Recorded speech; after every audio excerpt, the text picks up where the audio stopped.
Hello everyone, আজকে বাংলা নববর্ষ 1432-এর শুভেচ্ছা ও অভিনন্দন। সকলকে জানাই শুভ নববর্ষ। তো আজকের ব্লগে আমি আপনাদের সাথে শেয়ার করব আজকের এই দিনটি কীভাবে কাটালাম। তো সর্বপ্রথম কলেজ ক্যাম্পাসে চলে গেছি, এখানে অনুষ্ঠান হচ্ছে। তো দেখতে পাচ্ছেন আপনারা, যেতেই দেখলাম যে এখানে গান শুরু হয়ে গেছে। আমাদের যেতে একটু লেটই হয়ে গেছিলো, তো এখানে গান শুরু হয়ে গেছে এসো হে বৈশাখ। তো যেটি আসলে আসলে আমাদের অত্যন্ত গুরুত্বপূর্ণ একটি গান পয়লা বৈশাখের। এটা ছোটোবেলা থেকে শুনে আসছি যে পয়লা বৈশাখ মানেই প্রথম গান হবে হচ্ছে এসো হে বৈশাখ এসো এসো। তো বটমূলের এই প্রাঙ্গণে সুন্দর একটা স্টেজ সাজানো হয়েছে। কলেজ কর্তৃপক্ষকে এর জন্য অনেক সাধুবাদ জানাই। তো তারপরে এখানে দেখলাম এসো হে বৈশাখ এসো এসো গান পরিবেশন হচ্ছে। তো প্রায় শেষের দিকে আমরা গিয়েছিলাম, গানটি শেষ হয়ে গেল। শেষ হয়ে যাওয়ার পর আরেকটি গান আমাদের এখানে শিল্পীগণ উপস্থিত করলেন। এরপর আরেকটি গান একটি সুন্দর দিন কাটাইতাম গানটি পরিবেশন করছে। তো এখানে আপনাদেরকে প্রিয় দর্শক সব গান দেখাতে পারছি না, কারণ ভিডিওতে আমি সেই জন্য কাট করে করে গানগুলো শুনলাম।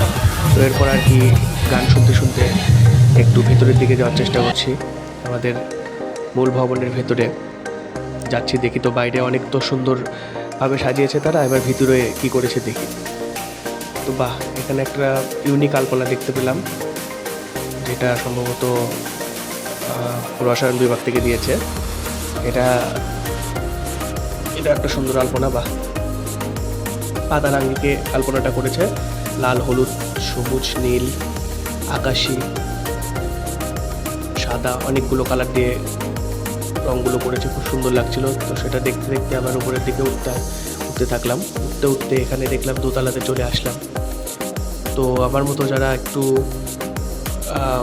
একাকিত্ব পছন্দ করে, একটু পিসফুল থাকতে পছন্দ করে, কোলাহল থেকে লোকজনের ভিড় থেকে একটু দূরে থাকতে পছন্দ করে, তো তারা এরকম উপরে উঠে এখান থেকেও কিন্তু বেশ সুন্দর কিন্তু আমাদের এই অনুষ্ঠানটা দেখা যায়, উপভোগ করা যায়। তো সেই জন্য এখান থেকে কিছুক্ষণ দেখতে থাকলাম।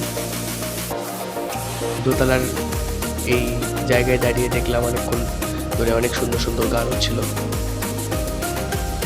তো এরপর আবার এখানে চলে আসলাম। এখানে এসে দেখলাম যে একটা সমাজ বিজ্ঞান বিভাগের সামনে সুন্দর একটা আলপনা করেছে পিলারে। এরপর এখানে দেখলাম আরও লেখা আছে বাংলাদেশ জেনজি 2.0। এরপর আবারও কিছুক্ষণ সময় মঞ্চের দিকে একটু গান শুনলাম। তো পয়লা বৈশাখ আসলে বৈশাখী মেলা বলতেই মানুষের জীবনে রঙের আমেজ, রঙে ভরা বৈশাখ এবার আইলো রে। এই গানটি এই জন্যই তৈরি হয়েছে হয়তোবা। সামনে ফিলোসফি ডিপার্টমেন্ট, এখানে কিছুক্ষণ প্রকৃতির মাঝে একাকিত্বে সময় কাটালাম।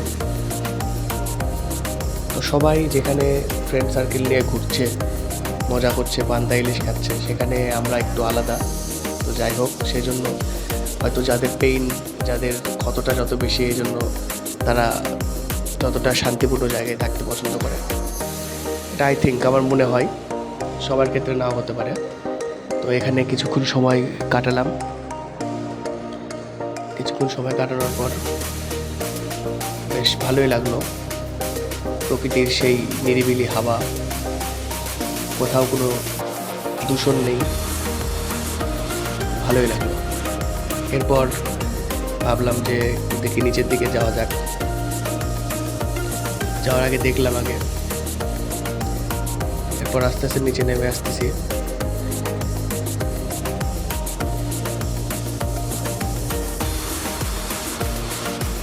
এই তো নিচে নেমে যাচ্ছি। নিচে নেমেই দেখলাম যে এই যে একজন চাচা খুব সুন্দর একটা গেট আপ নিয়ে এসেছে। দুই ঘাড়ে খড়ের গাদা এবং হাতে একটা পাকুড়ের বা বটের গাছের পাতা নিয়েছে। তো বেশ ভালোই গেট আপটা ছিল। তারপরে এদিকে একটু হাঁটতে শুরু করলাম। সামনে শহীদ মিনার আছে দেখলাম, ভাবলাম একটু যাই ঘুরে আসি ওই দিক থেকে। তো এখানে সবাই সব ভাইয়া আপুরা ঘুরছে।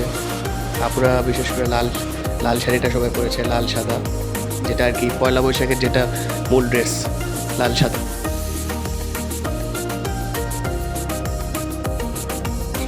এরপর কিছু পোলাপাইন দেখলাম এখানে খেলতেছে, তো বাহ, ভালোই লাগলো খেলাটা দেখে। পাঞ্জাবি না পরে আসলে আমিও খেলতাম ওদের সাথে গিয়ে। এরপর আবারও কিছুক্ষণ ঘুরছিলাম সবুজের মাঝে, দুপাশে বাতাস ভালোই লাগছিল, রোদ থাকলেও বাতাস ছিল, সেই জন্য করে ভালোই লাগছিল। তো তারপর এখানে যেতে যেতে দেখলাম যে দুজন আপু, এই যে হলুদ আপুটা খুব সুন্দরভাবে ছবি তুলছে, তো আমাদেরকে হাতে ক্যামেরা দেখে তাকালো। এরপর এখানে আসলাম, এসে একটু সিনেমাটিক কিছু করার চেষ্টা করছিলাম, হয়তো বা হয়নি সেরকম, বাট চেষ্টা করছিলাম। মানুষ তো চেষ্টা করতে করতেই শেখে, তাই না?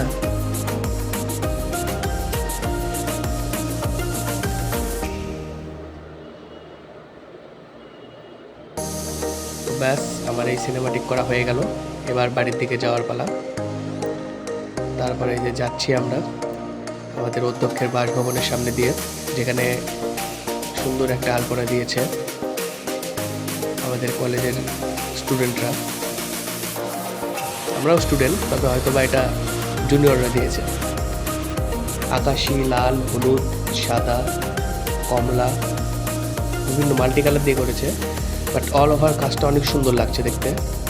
এখানে দুজন আপু ফটোশ্যুট করতেছিল, তো আমি তাদেরকে বললাম যে আমি একটু ব্লগ করতেছি, আপনারা একটু সরে দাঁড়াবেন কি, আমি জাস্ট একটা কাভারেজ দিয়ে নিব। তো তারা সেখানে বললো যে হ্যাঁ ঠিক আছে ভাইয়া, ঠিক আছে। তারপর তারা সরে গেল, আমি এখানে একটা ভিডিও কাভারেজ দিয়ে নিচ্ছি, যেহেতু এটা আপনাদেরকে, সুপ্রিয় দর্শক, আপনাদেরকে দেখাতে হবে, তো সেজন্য।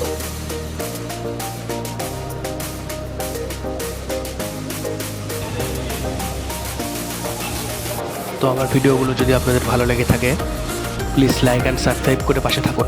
ধন্যবাদ সকলকে।